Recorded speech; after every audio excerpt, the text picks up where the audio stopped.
এবং এই প্রত্যেকটা ওয়ার্ড এবং ইউনিয়নে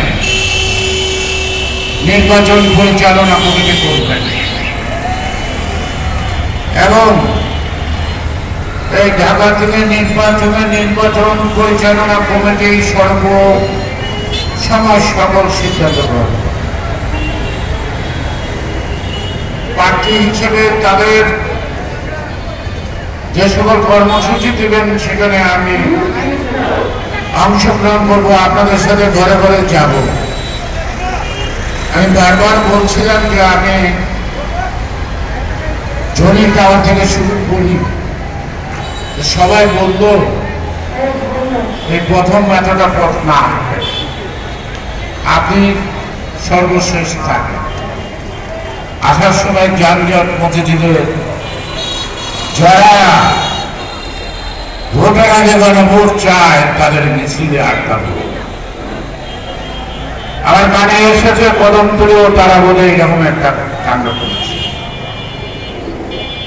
আগামী 17 তারিখ পর্যন্ত বাংলাদেশের আকাশে একটা মেঘের ঘনাঘটার আভাস পাওয়া যাচ্ছে। ইতিমধ্যে ছোট ছোট খণ্ড বিখণ্ড ঘটনা, এটা কি ফ্যাসিস্ট সরকারের অতীত কর্মীরা করছে না তাদের হয়ে যারা নির্বাচন বানচাল করতে চায় তারা করছে? এই বিষয়ে আপনাদেরকে সতর্ক থাকতে হবে। প্রশাসনের কাজ করবে।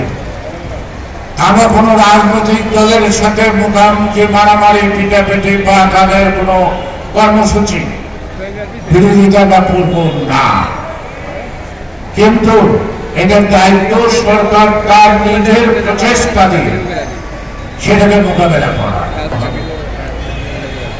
এই ঢেউ যাতে আমাদের গায়ে না লাগে, এই ঢেউ যেন আমাদের গায়ে না লাগে, আমরা অত্যন্ত দায়িত্বশীলতার সাথে আমরা অনেকটাই ভদ্রতা এসে আমরা শান্তিপূর্ণ কর্মসূচির মধ্য দিয়ে চলছি।